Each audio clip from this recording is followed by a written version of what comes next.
بسم اللہ الرحمن الرحیم وقال تعالی انما يوفى الصابرون اجرهم بغیر حساب صدق اللہ العظیم۔ باب الصبر چونکہ شروع ہو چکا ہے تو اس کی ابتدا میں کچھ قرآنی آیات دلائل کے طور پہ ذکر فرما رہے ہیں، جس سے صبر کے متعلق ترغیب ملتی ہے اور اس کے فضائل کا بھی بیان ہو جاتا ہے۔ دو آیتیں گزشتہ درس میں ان کی وضاحت کے ساتھ عرض کر دی گئیں، اب دو تین آیتیں آگے اور یہاں ذکر کی جا رہی ہیں، ان کو سماعت فرمائیں۔ ارشاد ہوتا ہے انما یوفی الصابرون اجرهم بغیر حساب، کہ بلا شبہ صبر کرنے والوں کو اللہ جل شانہ ان کا اجر بغیر حساب کے عطا فرمائیں گے۔ یعنی مقصد اس کا یہ ہے کہ جن لوگوں نے صبر کیا ہوگا، اور صبر کی وہ تینوں اقسام اس کے اندر شامل ہیں، جیسا کہ میں نے گزشتہ درسوں میں عرض کیا کہ نیکی پر صبر کرنا، گناہوں سے بچتے ہوئے صبر کرنا، مصائب اور تکالیف پر صبر کرنا۔ جو بھی صبر کرنے والے ہوں گے اللہ رب العزت ان کو بے اندازہ اور بغیر پیمانے کے اجر و ثواب مرحمت فرمائیں گے۔ چنانچہ علماء کرام فرماتے ہیں، جیسا کہ حضرت انس بن مالک رضی اللہ تعالی عنہ سے بھی ایک روایت ہے کہ جب میزان عدل قائم ہوگا قیامت والے دن، حشر والے دن، تو اللہ جل شانہ ان لوگوں کو بلائیں گے جنہوں نے صدقہ کیا ہوگا، اسی طرح ان لوگوں کو بلائیں گے جنہوں نے حج، زکوٰۃ، اس طرح کے جو عبادات کی ہوگی ان کو بلائیں گے، اور سب کو ان کا اجر تول کر، باقاعدہ ناپ کر اور تول کر دیا جائے گا، یہاں تک کہ آخر میں صابرین کو بلایا جائے گا، یعنی جو صبر کرنے والے ہیں ان کو بلایا جائے گا، تو اللہ رب العزت ان کو بغیر کسی پیمانے کے، بغیر کسی وزن کے، بغیر حساب کے اللہ رب العزت ان کو اجر عطا فرمائیں گے۔ چنانچہ جب ان صابرین کو اتنا اجر اللہ جل شانہ عطا فرما رہے ہوں گے تو یہ صبر کرنے والے مزید تمنا کریں گے۔ حدیث میں آتا ہے کہ کاش دنیا میں ہمارے جسم قینچیوں سے کاٹ دیے جاتے اور ہم اس پہ صبر کرتے، اتنا اجر اللہ رب العزت صبر کرنے کا ہمیں عطا فرما رہے ہیں۔ اگلی آیت میں ارشاد فرمایا وَلَمَنْ صَبَرَ وَغَفَرَ إِنَّ ذَلِكَ لَمِنْ عَزْمِ الْأُمُورِ، اور بلا شبہ وہ شخص جس نے صبر کیا اور عفو اور درگزر سے کام لیا، تو إِنَّ ذَلِكَ لَمِنْ عَزْمِ الْأُمُورِ، تو بے شک یہ بات ہمت کے کاموں میں سے ہے، یہ بات ہمت کے کاموں میں سے ہے۔ مقصد یہ ہے کہ اگر کوئی کسی کو تکلیف پہنچاتا ہے، نقصان پہنچاتا ہے، تو یہ شخص صبر کر جائے اور انتقام نہ لے، بدلہ نہ لے، درگزر سے کام لے، تو یہ کوئی آسان کام نہیں ہے، یہ بڑی ہمت والا کام ہے۔ یہ کام کرتے ہوئے دل پہ چھرے چل رہے ہوتے ہیں اور دماغ اس چیز کو قبول نہیں کر رہا ہوتا۔ انسان یہ کہتا ہے کہ میرا ککھ نہ رہے تے چھڑنا میں ادا بھی کچھ نہیں، یہ اس قسم کی باتیں انسان کرتے ہیں۔ چنانچہ یہ جاہلیت کے اندر بھی ایسا ہوتا تھا، کہتے تھے ہمیں یاد رکھنا نہ رکھنا، ہماری دشمنی کو ضرور یاد رکھنا، اس کو زندہ رکھنا، اور ایک چھوٹی سی چھوٹی بات پہ سینکڑوں سال لڑائیاں اور جنگیں ہوتی رہتی تھی۔ تو فرمایا کہ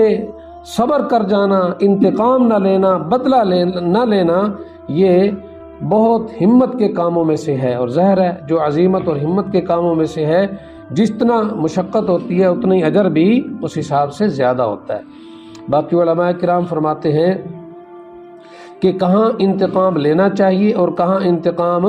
نہیں لینا چاہیے، اس کے بارے میں بھی، یعنی افضل کہاں ہے، کیا ہے کہ کہاں انتقام لے اور کہاں انتقام نہ لے۔ فرمایا کہ اگر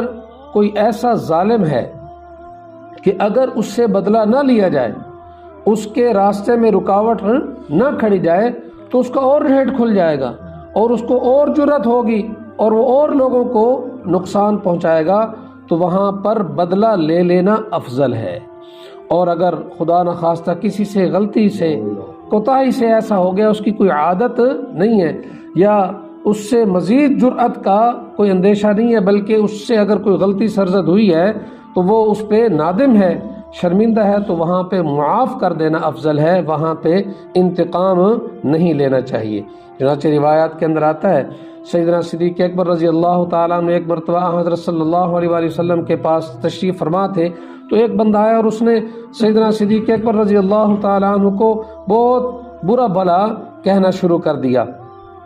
سیدنا صدیق اکبر رضی اللہ تعالیٰ عنہ کافی دیر تک خاموشی سے اس کی بات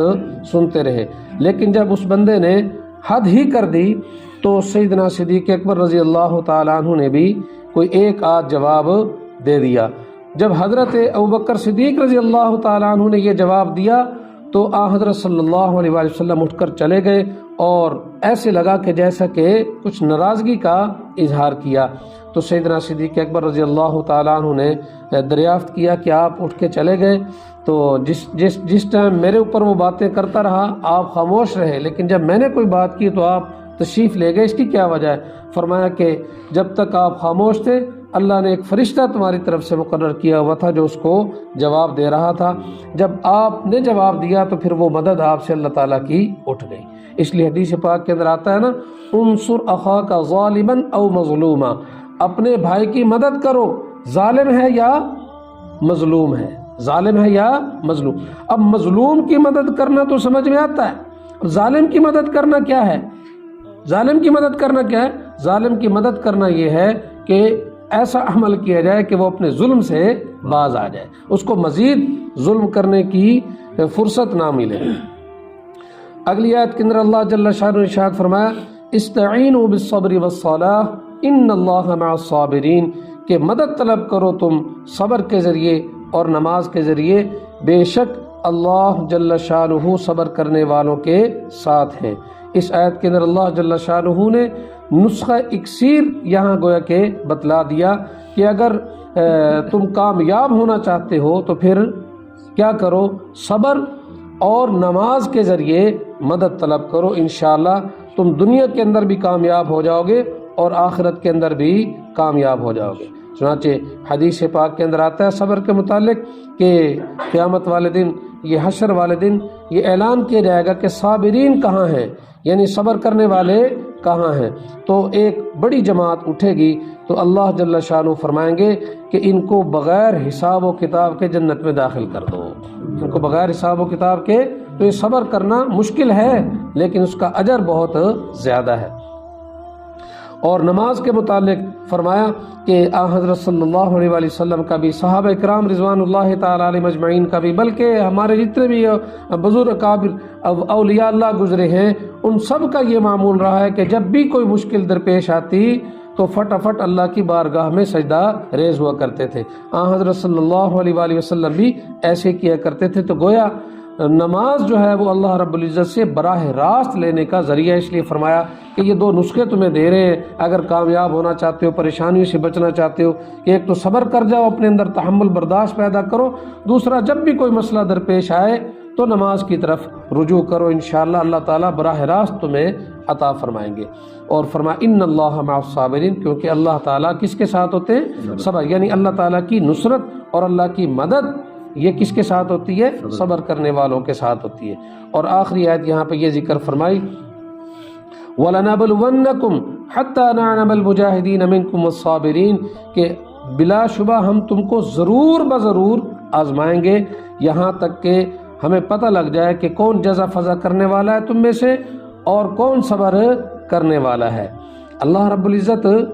کی آزمائش اس وجہ سے بھی ہوتی ہے کہ پتہ لگ جائے کہ کون آزمائش پہ پورا اترتا ہے اور اللہ کی رضا میں راضی رہتا ہے، اور کون اپنی خواہش نفسانی کے مطابق چلتا ہے اور کہتا ہے کہ نہیں میں نے اب ایک معاملہ گزشتہ دنوں ہمارے سامنے آیا، اب کر کچھ نہیں سکتے تو کہتے ہیں ہم نے اللہ کے سپرد کر دیا۔ اللہ کے سپرد کرنے کا مطلب بھی یہی ہے، وَأُفَوِّضُ أَمْرِي إِلَى اللَّهِ کا کیا مطلب ہے؟ کہ میں اپنے معاملے کو اللہ کے سپرد کرتا ہوں۔ کیا مطلب؟ کہ پھر میں اس معاملے کو نہ سوچتا ہوں نہ اس کے متعلق کوئی اور ایفرٹ کرتا ہوں، بس اب میں نے اللہ جانے کہ اللہ دا کم جانے۔ لیکن ہمارے ہاں یہ ہے کہ ہم منہ سے یوں تو کہتے رہتے ہیں اللہ دے سپرد، اللہ دے سپرد، کوشش کرتے ہیں کہ ایسی بھی گلی دی نکر تک تے اگلے بندے نو پہنچا کے آئیے نا، یعنی طبیعت ودی بنا کے رکھی، اس کو تفویض